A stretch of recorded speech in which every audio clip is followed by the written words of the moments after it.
Episode 7. The clap. The clap. Okay, we're live. Welcome everyone. New episode. Fastlane Friday podcast. With me as always, Renier. I'm Magnus. Again in your new home. Again in my new home. Looking forward to getting some art on the wall behind us. Unfortunately, still pending. Yeah, maybe next week. Yeah, I'm gonna say that many weeks. Yeah, every week, people. Every week, yeah. The 10 followers gonna ask, where's the art? Yeah, exactly. Yeah, you know who you are. Yeah. Okay, what's happened in the car world?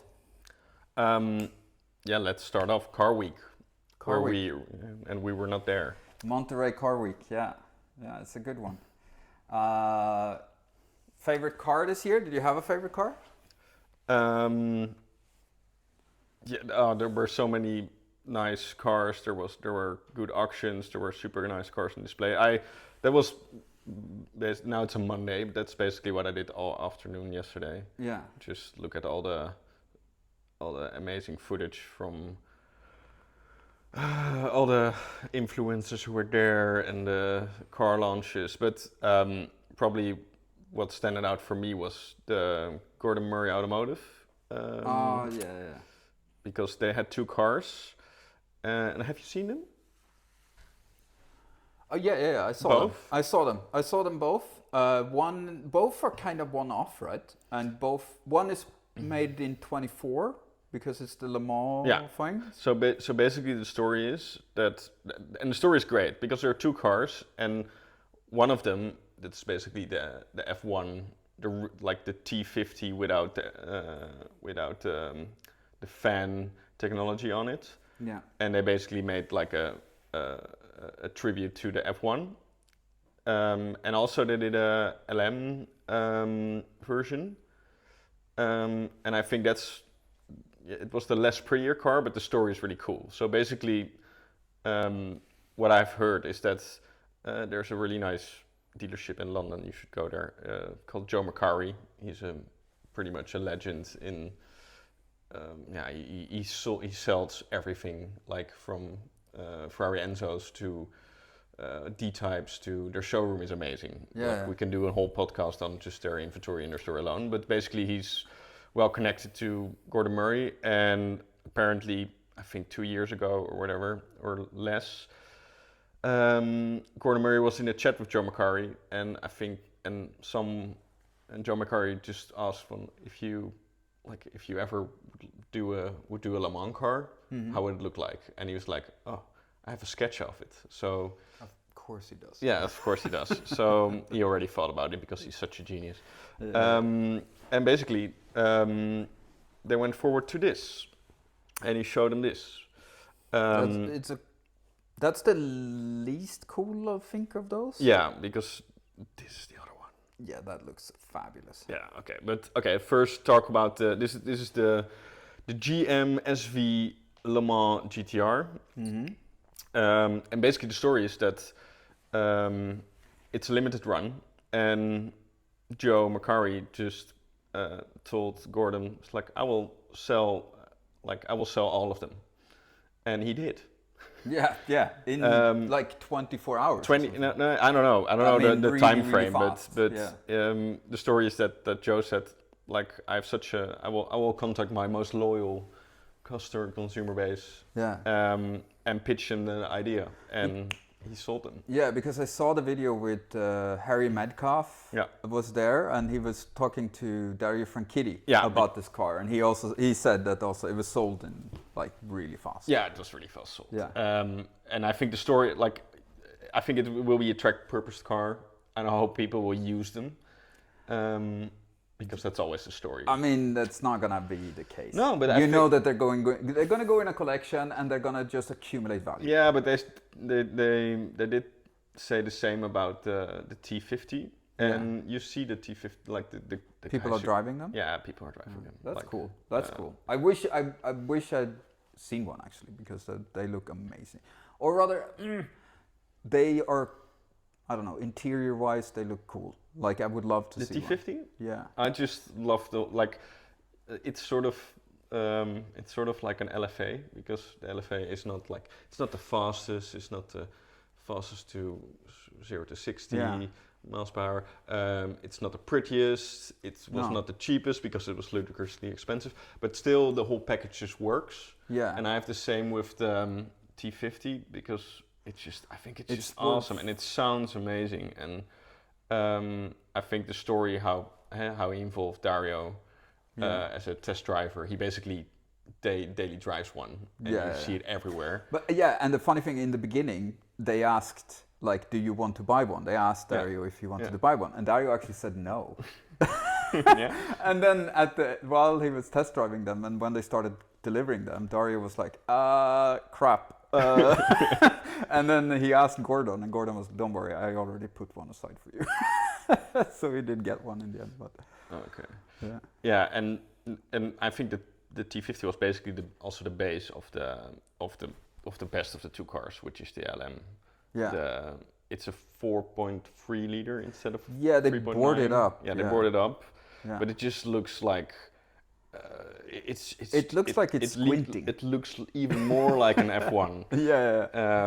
Yeah, it does. It does look. And I think the especially the back is really cool. Yeah. So they're building 5 of them. Yeah, and I think that's. And it's all bought by the same dude. Yeah, it's all bought by the same person. Yeah, that's the only thing. So we need to get to know this person because you can't drive all of them at once. And stalk them about our super successful podcast and our channel. But maybe I mean, what do you talk to a man like that about? Only car passion, right? It's like, for sure. But I might think he must be from the Middle East or something. But he bought all 5, and I hope he will put them to good use and lend them out. Yeah, I mean that would be so cool. Like going for little competition with your friends and have 5 of those to compete against each other. Like, okay, expensive accidents can happen. Yeah, for sure. Yeah. But I think in overall, for me, that was probably the most exciting thing of the car week from the release cars. But you want to talk about something else? Yeah. So the least noticeable launch during the Monteray Car Week was the Lexus LFA replacement, the new Lexus Halo car. I don't actually know what they're gonna call it. I think they didn't name it yet. Yeah. Right? So the concept was launched there, and it's an EV. I think it looks sick. I really love the look. I think it looks super futuristic, but better than the LFA, for sure, better than the LFA.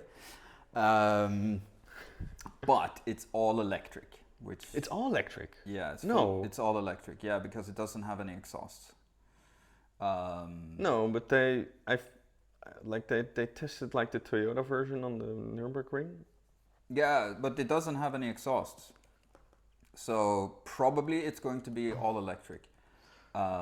Is at least what kind of it's rumored, because there's no information. I don't have any information about this car other than the pictures and what I saw at Monterey Car Week, and it looks fabulous. It looks amazing. It looks yeah.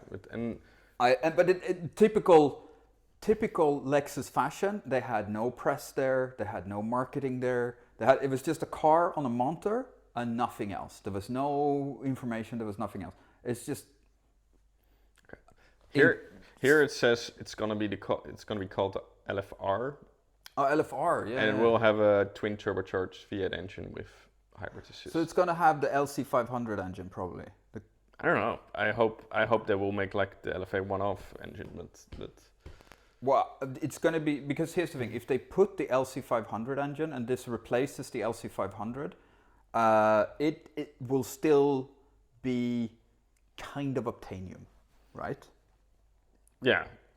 It will still be a kind of Optanium car, but otherwise, because if they do the one-off LFA, V8 engine, blah, blah, blah, it's going to be so priced out of the market, you can't, it's hypercar money. I think the LFA was...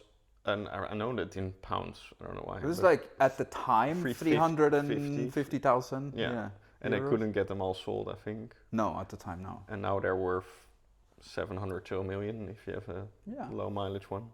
Yeah. But I mean I'm I've never drooled over the LFA. This No, is very. I did. Like it's one of my. The LFA is one of my I think favorite this is cars. gorgeous. But you see, there are no tailpipes. Yeah, but maybe that's And because mimicking the tailpipe from the LFA, you have the 3 red. Yeah, that's thing, because cool. it had the. Yeah, it had the triangular. Yeah, I think it looks amazing. I think Lexus has nailed a Halo car again, and if they can continue the LC500 into this and just replace the LC500 with this, and still have it at a reasonable price, and you know, I'm using luxury car brand reasonable price here, but say below 200. Still a lot of money. Yeah, but that's Porsche 911 money.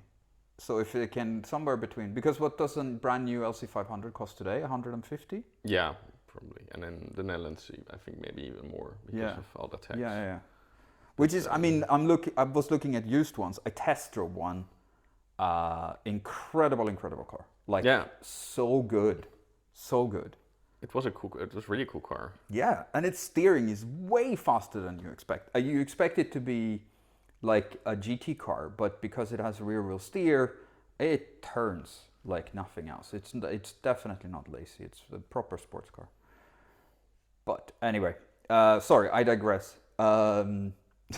Otherwise, there was a lot of launches at Monteray. Yeah, there was quite a bit. Is Monteray replacing, you know, all the motor shows where it was previously, you know, Geneva Motor Show, Detroit Motor Show? But I think the traditional motor shows they're kind of dead. Right? They're kind of dead.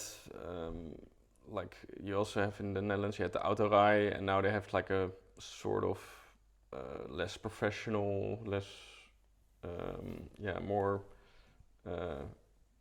version in Amsterdam, which is I don't even remember the name. It used to be called Monteray, which was really famous back in the day. Oh, the Amsterdam International Motor Show. Yeah, that was it. Yeah, and AIMS. Yeah. AIMS. Yeah. But I think like the car week will always be like it's the same as Goodwood, the Goodwood Festival Speed. It's really It's also I think replacing. that's for the, even though it's in the UK, it's more for the European continent. Yeah. That's like the car week, and then but it's really high end, and they don't release the regular cars over there. It's just nostalgic brand. Because I was the only car that I heard about releasing a kind of normal car during Car Week was Acura or Honda. They released just like a normal mid-sized electric SUV. Oh, on Monterey Car Week. Yeah.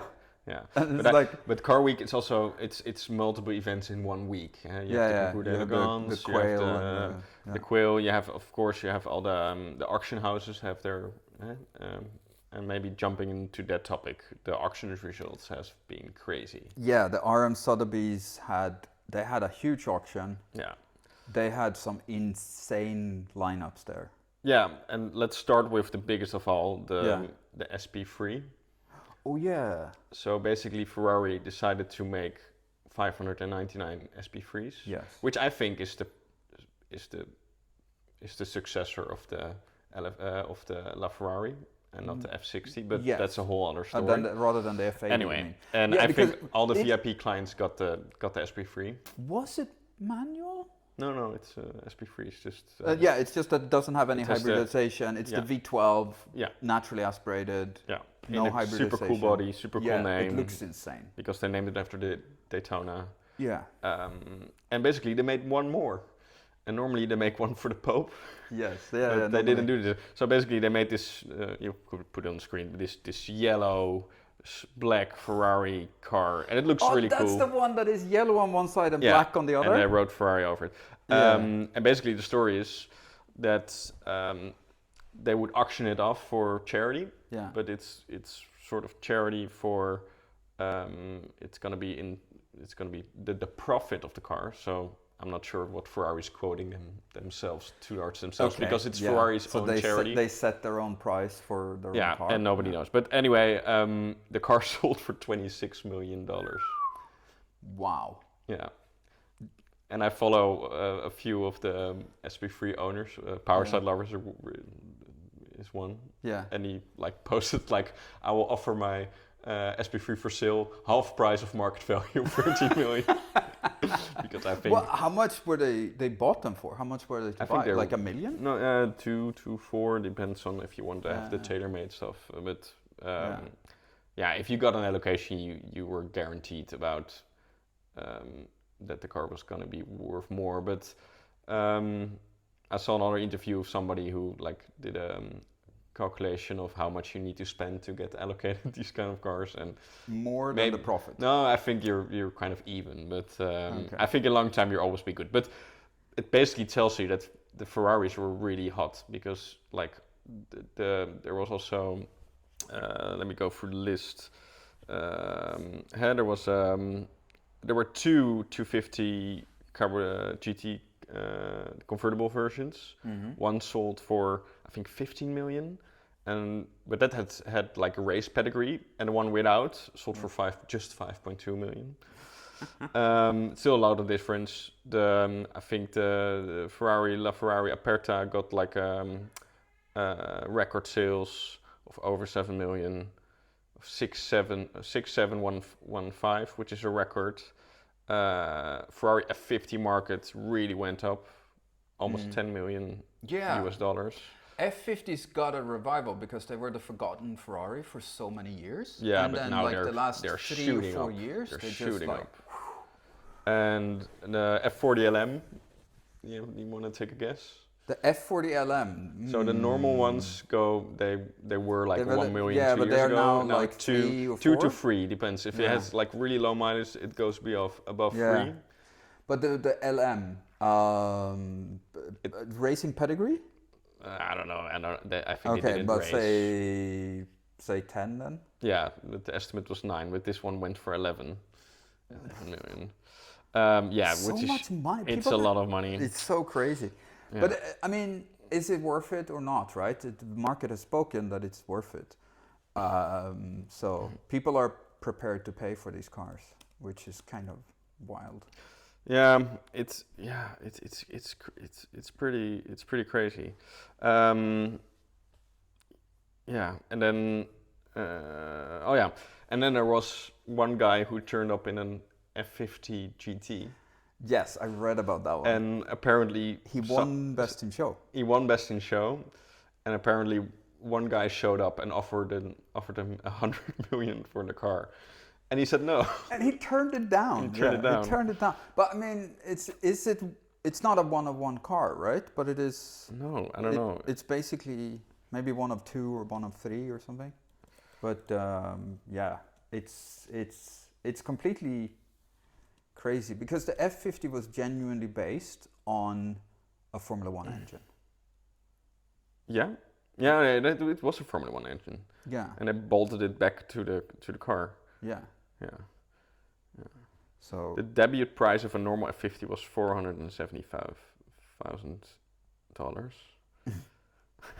And they made of the GT. They made one of 6 chassis, so they made 6 cars. 6 cars. Okay, so it's one of 6. Yeah, and they made 349 total units. But then again, I mean, if you just casually offer 100 mil, so. Yeah, but that's kind of crazy. But it's I think a few years back Porsches were really up in the value, and now this year it was just Ferrari stole the show. And maybe. Yeah, Ferrari is back on top. But they are now with the SP. They made something that has longevity. I think because the hybrid stuff, does it really have longevity? That's the question. Yeah, and also I think the naturally aspirated will have the longevity because I think the hybrid stuff in 10 years time that will be old tech, and maybe I'm not sure if it's gonna be nostalgic old tech. That's true. Maybe the P1 and LaFerrari and blah blah blah. But then, so we are also going to become more accustomed to the technology. and there are going to be repair shops for the technology, and there are going to be kind of replacements and blah blah blah. I think though, because that's also something that I see with all the special cars that was launched at Monterey, like you had a bunch of new kind of newish brands and stuff like this showing their stuff, and like one-off Harper cars, or that, you know, limited edition, or we're building 100 of these, and it's like all of them is like, yeah, we don't have screens. Like you can connect your phone, but we don't have screens. Everything is buttons. Everything is like tactile. Everything is like real. You don't control everything with a big iPad, right, in the middle of the car, and it's manual gearboxes, and it's high revving engines, and it's screaming whatever V12s and V10s and whatever. The Tutill's version of the Myers Manx. Yeah, that was fun. That looks. There's brilliant. also a clip of Ferdinand Porsches, the son, obviously, the younger Porsche generation, driving it like really fast on a mountain trail. I'll send it to you. It's. I think I saw it, but on Tutill's Insta. No. Yeah. I think I saw it. Yeah. It's very good. Yeah. And check it out, by the way. Tutill's Instagram, mint. And yesterday I was like going through all the auction results, and there were so many nice cars, but I was trying. Okay, I must pick one to show you, and I could have sent it to you, but I didn't. But it is this car. Nice. It's what is that? It's a. Oh, it's a gun. Is it a oak, gun? no. It's just like I wanted to do like a normal car because there are so many crazy cars. But this is just like the nicest example, 993, with wooden interior. Maybe you don't like it. A bit of wood, but it suits the car. The sad in thing, oak the green. gray, I'm not a huge fan of. Oh, okay, but I think this was my top pick because it looks, especially the outside. It looks just sick. So classy. On the outside, it's such a beautiful shape. Yeah, and then the how much did it sell? I think it didn't sell because the estimate 300 to 350. Yeah, which is a lot. Yeah. Because like I did a valuation of a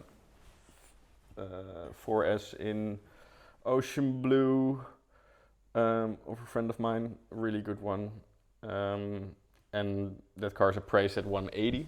Yeah.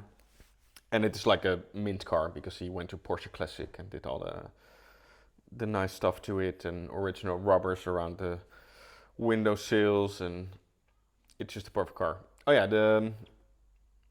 did you like you were showing the new Lambo?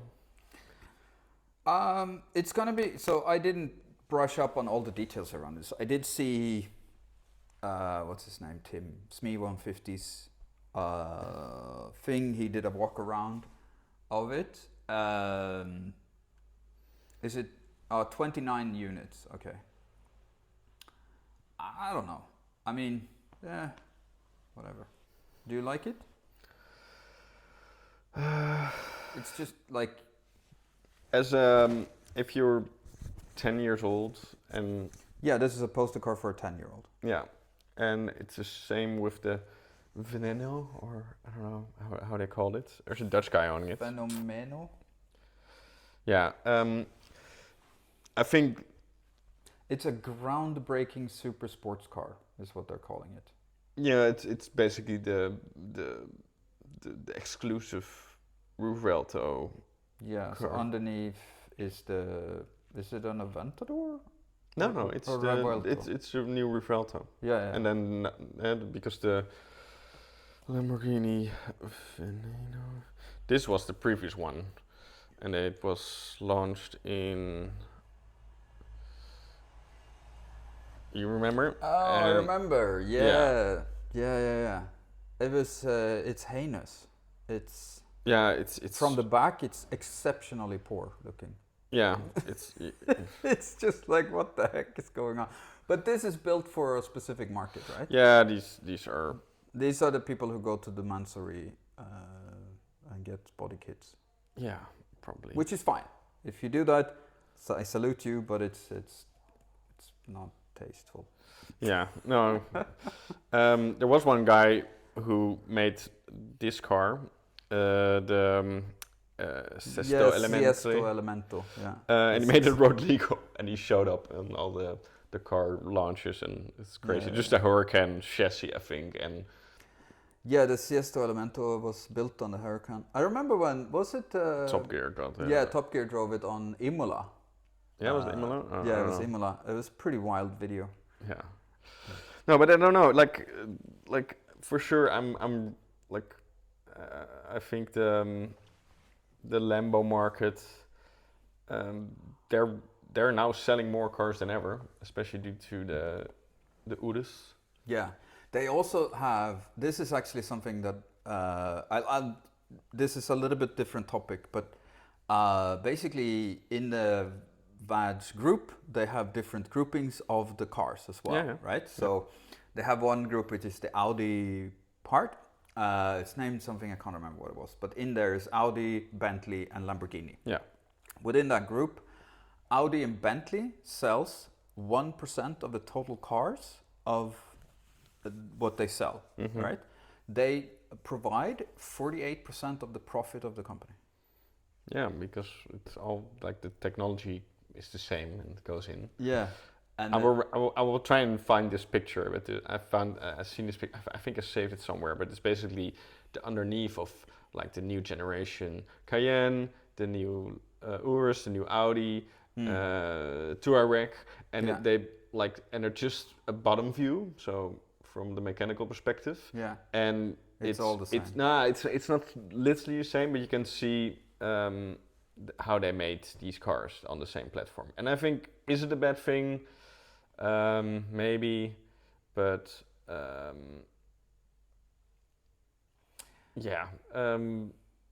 still they're making good cars. And I like the Cayenne. I think it's a really nice, decent car. I even like the Touareg. The new, I saw a new Urus yesterday in Amsterdam, the hybrid. It was like plugged in on the street. Yeah. And it was like this really just basic spec with the greenish tint and normal rims, and normally you see them really like, and if unless you're living in London or south of France or Paris, you see them more often, but because here they're super expensive cars. But it they looked are great. also, that's also the thing, right? So the Urus is, let me see, I have the numbers in front of me. The Urus is so first half of 2025, they sold 3,913 cars. Yeah, there you go. There's the profits. Yeah, and they delivered 3,527. So basically, and also it was an increase from the first half. Sorry, that's the numbers from the first half of 2024. So it was an increase of 10% of the Urus. But because the company is so dependent on the Urus, if the Urus ever goes out of style, or that the market like kind of, but with the Bentley Bentayga, right? Mm-hmm.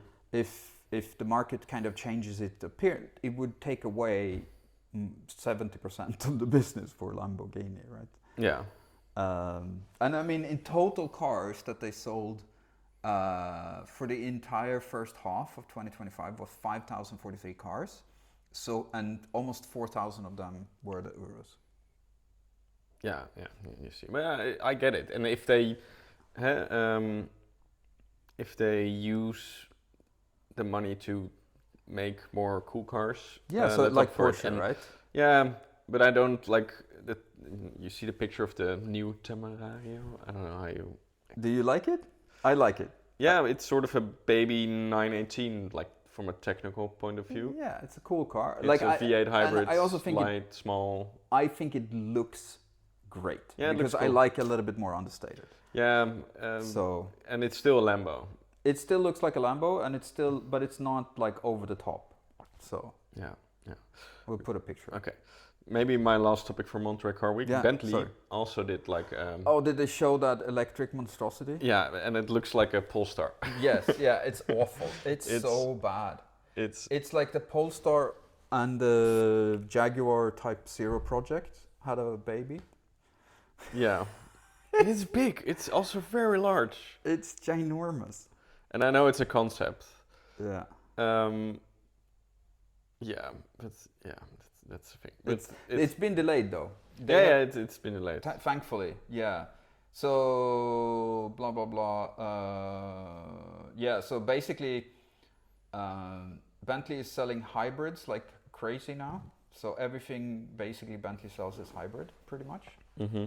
So they have delayed the delivery of that. Bentley's first EV is now expected in 2027. So they pushed it until 2027, which is great because honestly, Jesus Christ, it needs work. Yeah, it needs some work. That's for sure. Would you out of the lineup then, if you could pick one car from the Bentley lineup? No, from the Monteray lineup. Of the new release cars. Yeah, well, like just like the car that stood out to you that you would be like, yeah, this is kind of like except for the auction car. Yeah, I don't know. I would probably choose either one of the 60s Ferraris because it's just the most pretty cars ever made. They're probably amazing. Oh, you mean the 250 GTOs? And no, the 275 short wheelbase. Oh yeah. There was a really nice Lusso I've seen, and there were so many cars, but also, it's funny because back in the day, Monterey Car Week, especially on the concours, it was really focused on the really old cars. Yeah. And now, if I look at the social feed, and that's maybe the best way to say it. It's just hype. You just get blown away by Koenigseggs and hypercars and there was one clip of a guy who said, "Okay, let's watch 10 minutes and see how much value goes by," and it was over 100 million. Of cars just rolling by, and it was this Koenigsegg. And also, I get it because it's sort of part of the hype, but and I hope in the next decade it will be still classic focused. Yeah, it would be, but it used to be like when it Concours d'Elegance, right? What Best in Show would always be, some Duesenberg. Mm-hmm. It would always be a Duesenberg, right? Yeah, but it would always be or a 250 or some restored, unique Ferrari race car, which is cool. But like now, the new generation is coming in, and you see the F50 GT, right? So it's a new generation now that is there. Yeah, but that's also true. But talking about the Duesenberg, because did a Countach win like one of the years previously? Now, I think a Countach won the Best in Show. Was it 2 years ago? 1 year ago? I don't know. I'm not sure. It could have been. There was one talking about Duesenberg. There was one. I'm trying to find it, but I can't find it. There was one Duesenberg, like the estimate, like that's about pre-war cars. Like the market is difficult because I think the estimate was 4 to 5 million, and I think it was Sotheby's. I guess it depends if Jalen opens sold, his checkbook or not. And it was no. Maybe he bought it for steel. We don't know. But it was no reserve, and the estimate was 4 to 5 million, and it went for 1.5. Yeah. Still a lot of money, but but that generation, the generation that loved those cars are now kind of either they have, because the baby boomers are now, it's the next generation is coming up, and they are unfortunately they have passed away, a lot of them. Yeah. And so I will tell you some cars that didn't sell on the auction. 1969 Porsche 917K. Yeah, 911K. Didn't sell. I don't know. It doesn't say what the estimate. It competed? It didn't have a provenance? No, I think they didn't reach for the reserve. The reserve. Shelby Cobra 1965. This one also didn't sell. The 187 RSK, really nice little race car. But that's the thing, because the Porsche bubble was so big the last few years that now people think, now I'm gonna cash out, and then now the hype was all around Ferrari. But also you also see that some afford like US spec F40s. This one didn't also get the reserve. I think the reserve wasn't. Does it say the reserve? They always remove like the data. Less than 10,000 miles, and everyone wants above 3 million. No, it didn't sell. Because I remember also seeing that in some video. But and it's the US spec, so you have it has the bumper. It has the bumpers, so the EU specs are worth a little bit more. But I get it that people put it on auction. Maybe the owner should drive it more than or convert it to US spec. Yeah, exactly. Yeah.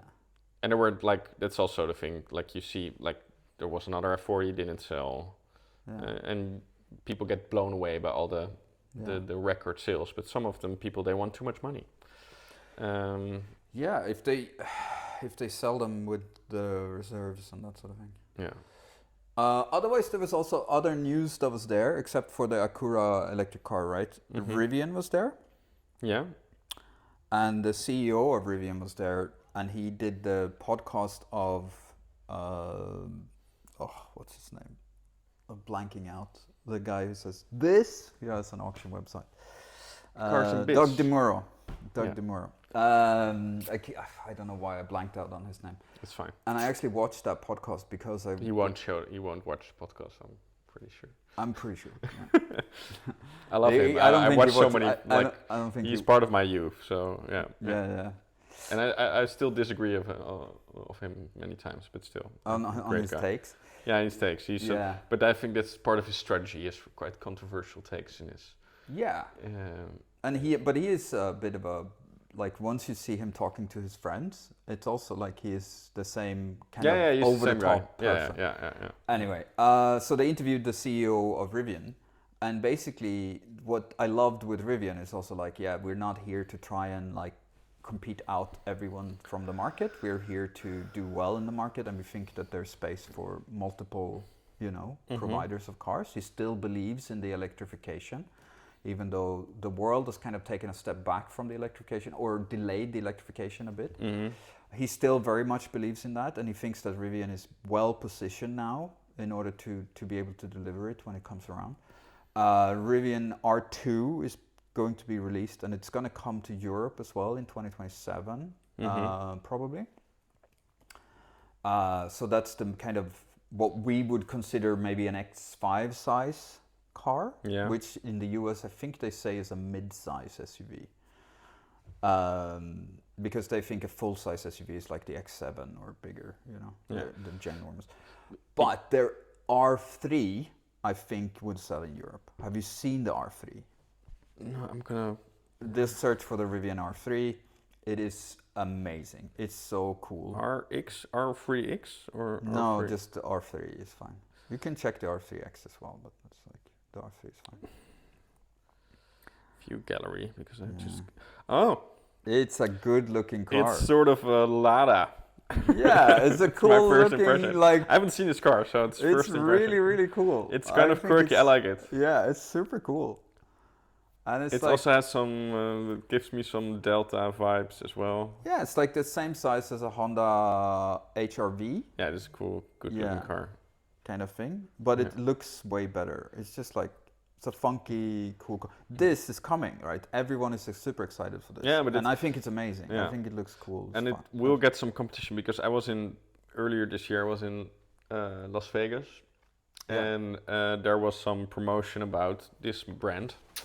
It's called Slate. Oh yeah. This is from Amazon. Yeah, no, Jeff Bezos invested in it. It's basically like a Lego platform because you can buy the base and then select what kind of backend you would like and also interior. And I think the concept is really cool. Yes. And they said like there will be like 20 grand. Yeah. In the US. It's not going to work now. No, it's not going to work. They said because of the tariffs. Yeah, and it's going to be probably close to 30. But still, I think it's kind of. Yes, it's intuitive. Yes, it's electric, but still, it's funky and it's fun. Yeah, I love the right. You can play full and whatever. And do you know what you get in this car that no other car on the market you can get it basically? Tell me. Crank windows. Crank windows. Okay. Yeah. Can you imagine? People in 2025 getting a brand new car and it has crank windows. If you have a kid now, they don't even know what it means. How you used to wind up windows back in the day. Yeah.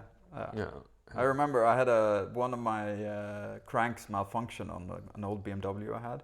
Yeah. I couldn't go to drive-throughs because I couldn't order. Well. Okay. Yeah, that's a problem. It's a nice way to stay fit. Yeah. Like my old Fiat, if you crank up the window, like one part of metal scratches to to the glass, and you hear this horrible sound every time you. Oh Yeah. my god. Yeah. Yeah, and the guy who bought the car from me, because I was like, I couldn't figure out a good solution for it, and the guy who bought it from me, he took the crank from the other side and just put it on the. I'm like, oh. Oh yeah. Sometimes it works. Anyway, yeah, I'm not the cleverest guy on these things.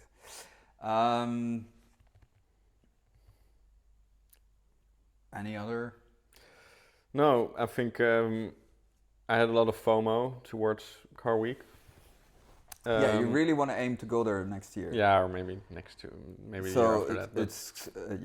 It's an expensive endeavor. Yeah, but also like I talked to a guy who was there, a Dutch guy, and he said, yeah, it's so cool because every night there's like, there's this on the Tuesday afternoon there's this.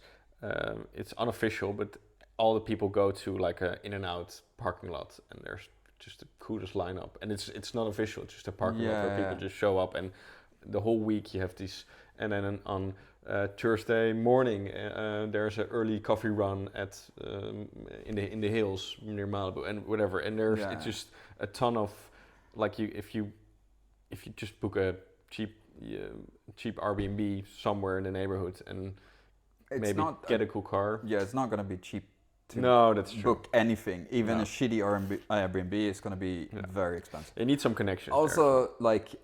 like flying to LAX, probably then renting a car, which is like a cooler car, because then you could rent on Turo. You can get Cadillac CTSV, Blackroom. Can do it. Or something fun. Yeah, something fun. Yeah. But that could work. But what's anything going on here? Because I've been invited now also for, is it this week, I think? They're doing a drive also at Le Garage, for instance. There's a lot of drives going on around. Supercar Saturday. Le Garage is doing, Le Club. You have, what else? Tees? Ties Maassen does the morning coffee run. I tried to go to his previous one, but I couldn't make it. Yeah, it was fully. When I saw it, it was already booked out. So. Yeah, Classic Car Race is gonna do us one as well, but I think somewhere in September. I think that's the nicest time to go for drives. September. Yeah, because it's less busy and now it's pretty. It's rare, but it's pretty warm outside here. Yeah. Oh my god, my car has not been as dirty as. Yeah, it's sandy. It's like is it the desert sand? No, it's pollen, I think, or was pollen. Yeah. I actually did wash the car. Yeah, you did wash or rinse it off, but it looked horrendous. Yeah. Have you watched it? Any further replacements or? Further replacements? No. I'm just like,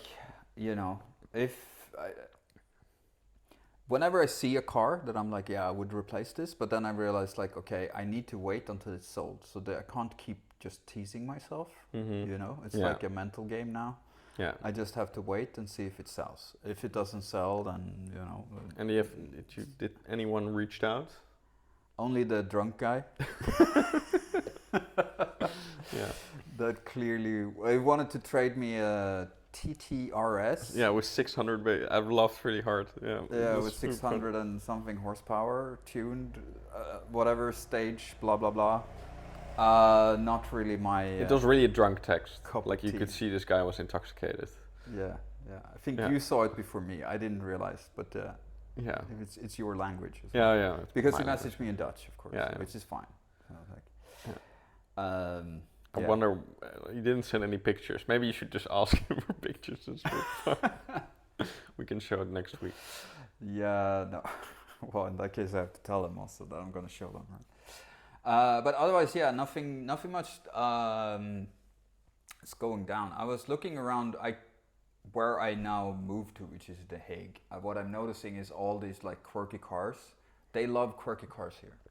Yeah, I was when I showed up. There was on the longer street over there. There was a Dodge Charger RT. Yeah. Black one. Have you seen it? No, I haven't seen. I've seen like the old one. I've seen like some. The old big. Oh, the old one. Yeah, 60s, wow. really big. Yeah, I saw the AMC Pacers. that I sent you? AMC Pacers. 2 AMC Pacers parked next to each other. Which is like, it's funny because they're like, you sent me the picture of the Pacers, and I remember because back in the day I had this video game, I don't know which one, and it had I think it was Test Driver or something, when I was studying, and it was like it is a US based game, and it was like the smallest car you can get, right? It's one of the cars you start with or something, and it looked so small, but then I saw one in real life years later. It was so big, it's still American, so it's American version of small. Yeah, it's very American small, but they're funky cars. Yeah, they're fun cars, but they were like, I confused them with the Pinto, I confused them with a bunch of different cars. But the AMC Pacer is the one that they headbanged in. You didn't see Wayne's World, did you? No. Oh, okay. No. So in this car, Too young. They have a very famous scene in that movie where they sing Bohemian Rhapsody, and then they headbang in the car. Okay, it's not. I think I've seen the clip. But my initial thought was it the car from Dude, Where's My Car? Do you know that one? I'm not sure what car it is. Is it Harold and Kumar? No, I don't know. But it's funny. But talking about Den Haag, you moved from Amsterdam to Den Haag. Yeah. There's one nice, like, little bit north of Den Haag. You have probably the best museum in. The Lohman. The Lohman Museum, and you went. We went there together a long time ago, but now you went again, right? I went again, yeah. And they have the BMW art cars displayed. I've seen most of them when I went to BMW in Munich. They had most of them at display, but not the Jeff Koons one, which is the one that is all the speed stripes on it, right? That's too. I mean, I took like 15 pictures of just that car. Just that car was worth the visit. If I ever would do a wrap on the R8, I would do that, just to see how it looks. I don't know. I think it might be cool, but I think you're not an artist. So, no. So it will look crap. I think. Well, I wouldn't do. I mean, I would ask someone to just like, hey, can you make like the version of this for this car? Like, so it's not like I would create it, but that car by far is the best BMW art car, I think. I remember that they tried to replicate the art car with Top Gear, and they made like they painted like the inside out. It's a crappy website. Did you remember the episode? No, I don't.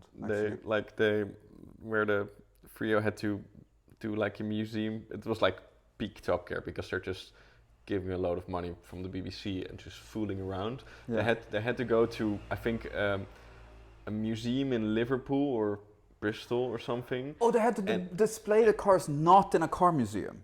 They had to be displayed in a regular museum. Yeah, it had to be. It was a regular museum, and it was like a car-themed art thing, and they just fooled around. And Jeremy had this six series 80s car, and he said, "Oh, let's make it an art car." And they painted like, you cannot see it, but where he's sitting, they paint like the inside, so a hairy women's pair of legs with red, and they totally screwed up, and he also crashed. Like he crashed the car when he was trying to drive to the museum, and then the police came. It's a really funny clip. Maybe you can put it in. I need to remember. Yeah.